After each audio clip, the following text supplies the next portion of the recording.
Hello everyone, কেমন আছো তোমরা সবাই? আমি মহুয়ার দিনচর্চায় তোমাদের সবাইকে ওয়েলকাম। আজ শুক্রবার আর এখন ঘড়ির কাঁটা ওই 5টা।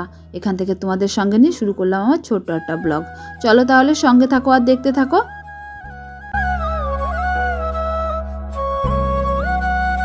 আজ শুক্রবার, আমাদের নিরামিষ। কাল রাতেই সমস্ত পরিষ্কার করে রেখেছিলাম রান্নাঘর, তো সব কিছু রান্নাঘরের যে ডাস্টারগুলো সেগুলো ধুয়ে মেলে দিয়েছিলাম বাইরে, তাই সেগুলো নিয়ে এসে রান্নাঘর থেকে ফ্রিজ থেকে সমস্ত সবজিপাতিগুলো বের করে রাখলাম। এমন সময় দেখো পিছনে কে এসেছে। আজ অবশ্য অনেক সকালে ঘুম থেকে উঠে গেছে, প্রায় 4টে বাজে, তখন ওর ঘুম ভেঙে গেছে। শরীরটা প্রচণ্ড খারাপ, জ্বর ঠান্ডা কাশি সেগুলো তো কমে গেছে, গেছিলাম ডক্টরের কাছে। আবার কাল থেকে শুরু হয়েছে বমি, শরীরটা ভীষণ দুর্বল, আর এদিকে কিছু খেতেও চাইছে না।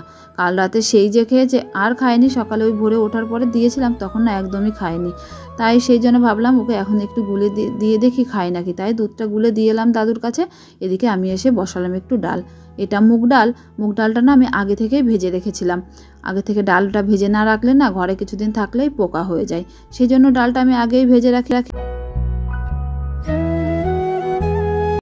ডালটা বসালাম, এমন সময় দাদুর ডাক শুনে ঘরে এসে দেখি দুধ খেতে খেতেই বমি করে দিয়েছে। কি করব, সেটাই হালকা হাতে একটু পরিষ্কার করে নিয়েছি, কারণ এখন বেডশিট তুলতে গেলে প্রচুর আবার স্কুলে লেট হয়ে যাবে। তাই ভাবলাম ওকে আগে স্কুলে পাঠিয়ে দিই, তারপরে বেডটা পরিষ্কার করব। দেখো ওকেও ওইদিকে ওইটা নোংরাটা পরিষ্কার করে নিয়েছি। তারপরে গুবলুকেও একটু ভাবলাম ওকেও পরিষ্কার করে দিয়ে জামা প্যান্টটা পরিয়ে দিই, তারপরে ওকেও জামা প্যান্টটা পরিয়ে দিয়েছি। এদিকে দাদু এসে বলছিল দেখো এখন একটু দুধ খায় নাকি। একদমই বললাম না, খেতে চাইছে না। দেখো কেমন নেতিয়ে পড়েছে আমার সোনাটা। গুবলুকে পরিষ্কার করে চলে এলাম রান্নাঘরে। এসে প্রথমে পুচুকে খাবারটা দিয়ে দিয়েছি, দুধ বিস্কিট। তারপরে ওর জন্য টিফিন বানাতে লাগলাম। কাল রাতেই পুচু বলেছিল আজকে ও নেবে চিজ পরাঠা, সেই জন্য ওই আটাটাকে হালকা একটু বেলে নিয়েছি। তার মধ্যে একটু পেঁয়াজ কুচি, পরিমাণ মতো লবণ, একটু জিরের গুঁড়ো আর একটু চাট মশলা, আর উপর থেকে দিয়েছিলাম চিজ দিয়ে ভালো করে মুখটা বন্ধ করে নিয়ে তারপরে ওটাকে হালকা হাতে বেলে নিতে হবে।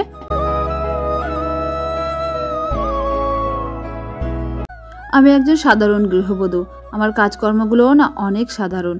তোমাদের যদি আমার এই ব্লগ ভিডিওগুলো একটুও ভালো লেগে থাকে তাহলে প্লিজ একটা লাইক কমেন্ট করে দিও আর সাবস্ক্রাইব করে আমার সাথে থেকো। আর তোমাদের কেমন লাগছে প্লিজ কমেন্টে সেগুলো মতামত জানাতে পারো, তাহলে ভিডিও বানাতে আমারও অনেক ভালো লাগবে, অনেক উৎসাহ পাবো। এদিকে দেখো রুটিটা বেলে নিয়ে তারপরে ভেজে নিয়েছি তেল দিয়ে এপিট ওপিট লাল লাল করে। তারপরে ওর লাঞ্চটাও প্যাক করে দিয়েছি। এদিকে দাদু ঢুকে গেছে বাথরুমে ফ্রেশ হওয়ার জন্য, তারপরে আমিও পুজোকে রেডি করিয়ে দিয়েছি। আর পাশে দেখো বসে বসে কান্না করেই যাচ্ছে, একদমই থাকতে চাইছে না, সব সময় কোলে ওঠার জন্য বায়না করছে। কি করব, ওইভাবেই করছি। তারপরে পুচুকেও রেডি করিয়ে দিয়েছি, তারপরে বেরিয়ে গেল পাপার সাথে স্কুলে।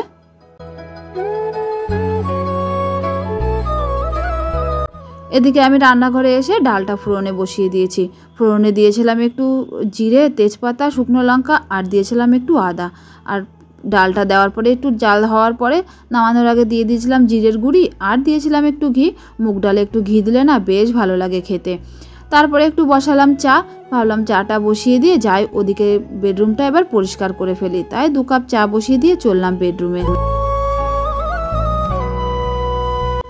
আমাদের গৃহবধূদের সকালের কাজকর্মগুলো অনেকটা একরকমের হয়, তবুও বলবো কিছু কিছু দিদিভাই আছে যাদের ভিডিওগুলো এই সাধারণ কাজকর্মর ভিডিওগুলো দেখতেও যেমন ভালো লাগে, কথাগুলো শুনতেও ভীষণ ভালো লাগে।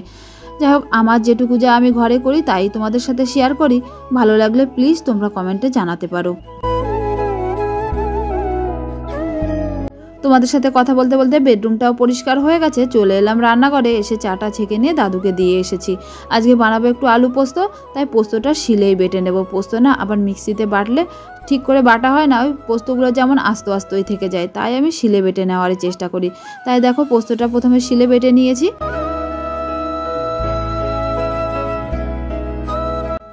পোস্ত বাটা হয়ে গেলে এদিকে কড়াইয়ে বসিয়ে দিয়েছি তেল দিয়ে। ফোড়নে দিয়েছিলাম একটু কালো জিরে, তারপরে আলুটা দিয়ে হালকা একটু ভেজে নিয়ে পরিমাণ মতো লবণ আর হালকা হলুদ দিয়ে দিয়েছি। তরকারিতে হলুদ না দিলে না আবার ভালো লাগে না, মানে পোস্ততে হলুদ না দিলে ওই ফ্যাকাশে ফ্যাকাশে থাকে, দেখতে ভালো লাগে না, তাই হালকা পরিমাণেই হলুদ দিয়েছিলাম।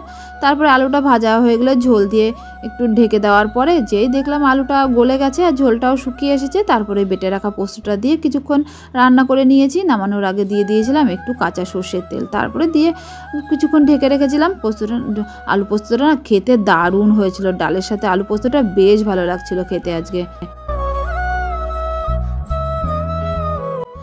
এদিকে আমি রুটিটাও কিন্তু করে নিয়েছি সকালে খাওয়ার জন্য, সমস্ত রান্নাবান্নাও হয়ে গেছে, রান্নাঘরটাও পরিষ্কার করে নিয়েছি। দেখো রান্না করেছি ডাল, আলু পোস্ত, পটল ভাজা আর করেছিলাম ওই কাঁকরোল ভাজা। সমস্ত গুছিয়ে রেখে তারপরে চললাম, ওই যে জামা কাপড়গুলো বেরিয়েছিল সেগুলোই ভাবলাম ভিজিয়ে এবার চান ধান করে আসি।